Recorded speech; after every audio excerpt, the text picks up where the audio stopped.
আউযুবিল্লাহি মিনাশ শাইতানির রাজিম বিসমিল্লাহির রহমানির রহিম। শুরু করছি মহান রব্বুল আলামিনের নামে। আজকের আলোচ্য বিষয় হচ্ছে মৃত্যু। মৃত্যু এটি এমন একটি বিষয় যেটি নিয়ে মানুষ মূলত খুব কমই আলোচনা করে। হে সম্মানিত মুসল্লিগণ ও বন্ধুগণ আমার, আজ আমি আপনাদের সামনে এই মৃত্যু বিষয় নিয়ে আলোচনা রাখব। আল্লাহ সুবহানাহু ওয়া তাআলা বলছেন কোরআন পাকের মধ্যে, কুল্লু নাফসিন যায়িকাতুল মউত, প্রত্যেক প্রাণীকেই মৃত্যুর স্বাদ গ্রহণ করতে হবে।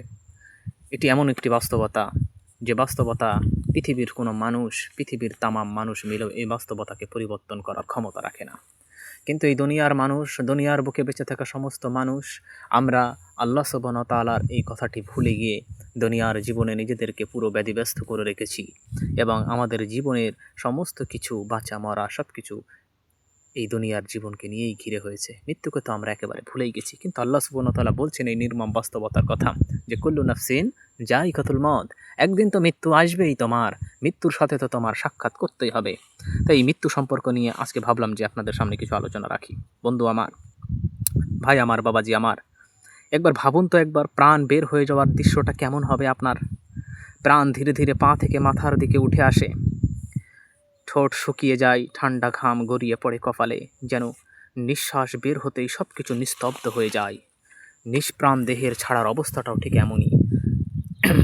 যে দেহ নিয়ে মানুষ কত অহংকার করত, তা মুহূর্তেই নিস্তেজ হয়ে পড়ে, যেটির আর কোনোই মূল্য নেই, একেবারে মূল্যহীন।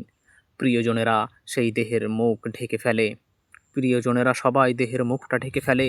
কয়েক ঘন্টার মধ্যেই তাকে গোসল করিয়ে পরনে কাফন দিয়ে তাকে কবরের জন্য প্রস্তুত করা হয়। এরপর শুরু হয় তার কবরের প্রথম যাত্রা। সাদা কাপড়ে মুড়ে কবরের অন্ধকার গর্তে তাকে শুইয়ে দেওয়া হয়। প্রিয়জনেরা সবাই ফিরে যায়, একে একে আত্মীয় স্বজনেরা যত যা ছিল গ্রামবাসী সকলে ফিরে যায়। কেউ আর সঙ্গে থাকে না, কেউ তোমার এই কবরের সাথী হয় না। শুরু হয় একা এক নতুন জীবনের পথের যাত্রা, যেখানে শুধু অন্ধকার আর অন্ধকার, না আত্মীয় স্বজন, না বন্ধু বান্ধব, কেউ তোমার পাশে থাকবে না। একবার কবরের প্রথম রাতের কথা চিন্তা করো। কবরের প্রথম রাতটা কেমন হবে তোমার?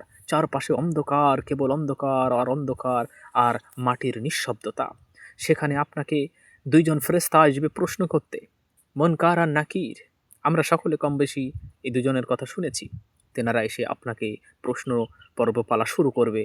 যদি আপনি উত্তর দিতে পারেন তাহলে তো আপনার জন্য জান্নাত অপেক্ষা করছে। আর যদি আপনার উত্তর না জানা থাকে, আপনি যদি উত্তর না দিতে পারেন, তাহলে তো কবর আপনাকে এমন সংকুচিত করে চাপ দেবে, আপনার হাড়ের পাঁজরগুলো ভেঙে চূর্ণ বিচূর্ণ হয়ে যাবে। হে আমার ভাই, হে আমার বন্ধু, একবার চিন্তা করে দেখো এই বিষণ্ণতার কঠিন শাস্তির কথা, কবরের অন্ধকারের এই বিষণ্ণতার কথা। এই জগৎ, এই চাকচিক্যময় জগতে নিজেদেরকে বিলিয়ে দিয়েছি, আল্লাহ সুবহানাহু ওয়া তাআলা থেকে গাফেল হয়ে গেছি, দুনিয়ায় ব্যতিব্যস্ত হয়ে গেছি। মহান রব্বুল আলামিনের কথা চিন্তা করবার আমাদের সময় নেই। ভাই আমার, কবরের সেই কথা চিন্তা করো। পরকালের পথের পাড়ি জমানোর জন্য কবরে যাওয়াটা প্রয়োজন। কবরের মাধ্যম দিয়েই আপনাকে যেতে হবে। কবরই হবে আপনার পরকালের প্রথম মঞ্জিল। ভাই আমার, বন্ধু আমার, কি প্রস্তুতি আছে মৃত্যুর জন্য আমাদের? হে মানুষ, তুমি কত স্বপ্ন বুনছো, কত পরিকল্পনা সাজিয়েছো দুনিয়ার বুকে, কিন্তু মৃত্যুর এক ছবলেই তোমার সব মুহূর্তের মধ্যেই ভেঙে দেয়, সমস্ত স্বপ্নগুলো চূর্ণ বিচূর্ণ করে দেয়। কবরের আধারে থাকবে না কোনো ধন সম্পদ, থাকবে না কোনো বন্ধু বান্ধব, থাকবে না কোনো আত্মীয় স্বজন, আর আমাদের পাড়া প্রতিবেশী। মনে রেখো, যে মৃত্যুকে তুমি ভুলে থাকছো, সে মৃত্যু কিন্তু তোমাকে গুনাহায় ডুবিয়ে রাখবে। আর আল্লাহ সুবহানাহু ওয়া তাআলা, নবীজি সাল্লাল্লাহু আলাইহি সাল্লাম বলছেন যে মনে রেখো, যে মৃত্যুকে ভুলে থাকে সে গুনাহের মধ্যে ডুবে যায়, আর যে মৃত্যুকে স্মরণ রাখে তার চোখ তো আল্লাহর ধ্যানে, আল্লাহর স্মরণে ভিজে যায়। মৃত্যু হৃদয়কে কাঁপিয়ে দেয়, পাপ থেকে মানুষকে ফিরিয়ে আনে, আখিরাতের পথে মানুষকে চলতে সাহায্য করে। মৃত্যু সম্পর্কে কোরআন ও হাদিস থেকে একটি উদ্ধৃতি দিয়ে আমি আমার বক্তব্য শেষ করব। যদিও মৃত্যু সম্পর্কে অনেক কথা বলা যায়, অনেক বিষয় আছে যেগুলো আলাপ আলোচনা করা যায়, যদিও সময় সাপেক্ষ আমি অল্প কিছু সময়ের মধ্যেই আমার কথা শেষ করব বলেছিলাম।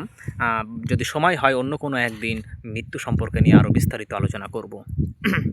নবীজি সাল্লাল্লাহু আলাইহি সাল্লাম বলছেন যে তোমরা মৃত্যুকে বেশি বেশি করে স্মরণ করো, কারণ তা তোমাদের দুনিয়ার ভোগ আর বিলাসিতাকে বিচূর্ণ করে দেয়। মৃত্যুর চিন্তা মানুষকে দুনিয়া থেকে ঊর্ধ্বে নিয়ে পরকালের চিন্তায় মগ্ন রাখে। মৃত্যু হলো এমন একটি জিনিস। নবীজি সাল্লাল্লাহু আলাইহি সাল্লাম আরও বলছে, তুমি দুনিয়াতে এমনভাবে জীবনযাপন করো যেন তুমি এখানে একজন মুসাফির। মুসাফিরির ন্যায় জীবনযাপন করতে বলছে নবীজি সাল্লাল্লাহু আলাইহি সাল্লাম। এবং সর্বশেষ আমি এই কথাটি বলেই শেষ করব যে প্রকৃত বুদ্ধিমান তো সে ব্যক্তি, নবীজি সাল্লাল্লাহু আলাইহি সাল্লামের কথা, তিনি বলছেন যে প্রকৃত বুদ্ধিমান তো সেই যে নিজেকে মৃত্যুর পরবর্তী জীবনের জন্য প্রস্তুত করে। এখান থেকে, এই কথা থেকে আমরা এটিই নিতে পারি, এটি বোঝা যায় যে এই দুনিয়ার জীবনটা হলো তুচ্ছ। শুধুমাত্র এই দুনিয়ার জীবনটা পরকালের জন্য একটি শস্যক্ষেত্র। আপনি এখানে যা বুনবেন তাই আপনি পরবর্তীতে পাবেন। মাটিতে যে বীজ বপন করবেন সে বীজই আপনি পাবেন, এটি স্বাভাবিক। ও আখির দাওয়ানা আলহামদুলিল্লাহি রাব্বিল আলামিন।